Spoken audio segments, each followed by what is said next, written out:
ਜਿਹੜੀਆਂ ਭੈਣਾਂ ਸ਼ਿਕਾਇਤ ਕਰਦੀਆਂ ਕਿ ਸਾਡੇ ਬੱਚੇ ਮੋਟੇ ਤਾਜ਼ੇ ਨਹੀਂ ਹੁੰਦੇ ਹੈਗੇ, ਅਸੀਂ ਬੜਾ ਕੁਝ ਖਵਾਉਂਦੀਆਂ, ਦੁੱਧ ਪਿਲਾਉਂਦੀਆਂ, ਹਰ ਸ਼ੈ ਖਵਾਉਂਦੀਆਂ, ਉਹਨਾਂ ਵਾਸਤੇ ਸਪੈਸ਼ਲ ਇਹ ਅਲਹਮਦੁਲਿਲਾ ਰੈਮਡੀ ਆ। ਜਿੰਨੇ ਵੀ ਬੱਚੇ ਤੁਹਾਡੇ ਪਤਲੇ ਆ, ਸੁੱਕੇ ਆ, ਸੁਸਤ ਰਹਿੰਦੇ ਆ, ਸਹੀ ਤਰ੍ਹਾਂ ਖਾਂਦੇ ਪੀਂਦੇ ਨਹੀਂ ਹੈਗੇ, ਇਨਸ਼ਾ ਅੱਲਾਹ ਤਾਲਾ 3 ਤੋਂ 4 ਹਫ਼ਤੇ ਆ ਤਰੀਕਾ ਵਰਤ ਲਓ।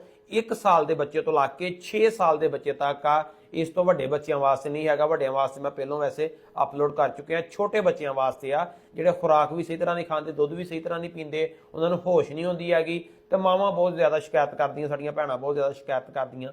ਇਹਨਾਂ ਵਾਸਤੇ ਮੁਖਤਲਿਫ ਦਵਾਈਆਂ, ਸਿਰਪ, ਹਰ ਚੀਜ਼ ਦਿੰਦੀਆਂ। ਇਨਸ਼ਾ ਅੱਲਾਹ ਤਾਲਾ ਕਿਸੇ ਡਾਕਟਰ ਕੋਲ ਜਾਣ ਦੀ ਨਹੀਂ ਜ਼ਰੂਰਤ, ਨਾ ਸਾਡੇ ਕੋਲ ਆਉਣ ਦੀ ਜ਼ਰੂਰਤ ਆ, ਨਾ ਕਿਸੇ ਹੋਰ ਹਕੀਮ ਕੋਲ ਜਾਣ ਦੀ ਜ਼ਰੂਰਤ ਆ।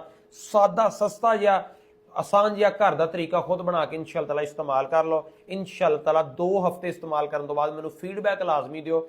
ਬਹੁਤ ਸਾਰੇ ਮਾਵਾਂ ਭੈਣਾਂ ਨੂੰ ਦੱਸਿਆ, ਬਹੁਤ ਸਾਰੇ ਬੱਚਿਆਂ ਤੇ ਆਪਣਾ ਅਲਹਮਦੁਲਿਲਾ ਅਪਲਾਈ ਕੀਤਾ, ਬਹੁਤ ਅੱਛੇ ਫੀਡਬੈਕ ਆ। ਬੱਚੇ ਮੋਟੇ, ਤਾਜ਼ੇ, ਹੁਸ਼ਿਆਰ ਤੇ ਗੁਗਲੇ ਹੋਣ ਲੱਗ ਪੈਂਦੇ ਅਲਹਮਦੁਲਿਲਾ। ਬੱਚਿਆਂ ਦਾ ਜਿਗਰ ਮੈਦਾ ਦਰੁਸਤ ਹੋ ਜਾਂਦਾ, ਐਨ ਖੂਨ ਦੀ ਮਕਦਾਰ ਵੱਧ ਜਾਂਦੀ, ਬਹੁਤ ਜ਼ਿਆਦਾ ਇਹਦੇ ਅਲਹਮਦੁਲਿਲਾ ਫਾਇਦਾ।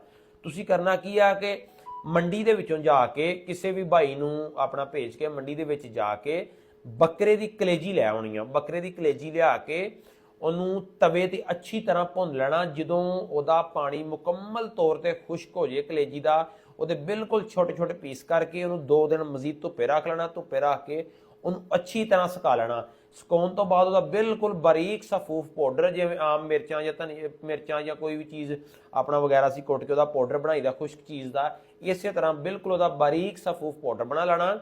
ਅਗਰ ਤੁਹਾਡਾ ਬੱਚਾ 1 ਸਾਲ ਤੋਂ ਲਾ ਕੇ 6 ਸਾਲ ਦੀ ਉਮਰ ਦੇ ਵਿੱਚ ਆ, ਇਹਦੇ ਵਾਸਤੇ ਬੈਸਟ ਅਲਹਮਦੁਲਿਲਾ ਚੀਜ਼ ਤਿਆਰ। ਤੁਸੀਂ ਕਰਨਾ ਕੀ, 1 ਚੁਟਕੀ ਸਿਰਫ ਲੈ ਕੇ ਦਹੀਂ, ਜੋ ਅਗਰ ਬੱਚਾ ਦਹੀਂ ਕੋਲੀ ਪੀ ਸਕਦਾ, 2 ਚਮਚ ਪੀ ਸਕਦਾ, ਜਿੰਨਾ ਆਸਾਨੀ ਨਾਲ ਬੱਚਾ ਦਹੀਂ ਪਚਾ ਸਕਦਾ, ਘਰ ਦਾ ਤਾਜ਼ਾ ਫਰੈਸ਼ ਦਹੀਂ ਰਾਤ ਨੂੰ ਜਮਾ ਕੇ ਸੁਬਹ ਟਾਈਮ 2-4 ਚਮਚ ਦਹੀਂ ਦੇ ਲੈ ਕੇ 1 ਚੁਟਕੀ ਉਹਦੇ ਵਿੱਚ ਪਾ ਕੇ ਅੱਛੀ ਤਰ੍ਹਾਂ ਹੱਲ ਕਰਕੇ ਅਲਹਮਦੁਲਿਲਾ ਬੱਚੇ ਨੂੰ ਖਵਾ ਦਿਓ। 2 ਘੰਟੇ ਬੱਚੇ ਨੂੰ ਕੋਈ ਚੀਜ਼ ਹੋਰ ਖਾਣ ਨੂੰ ਨਹੀਂ ਦੇਣੀ ਹੈਗੀ।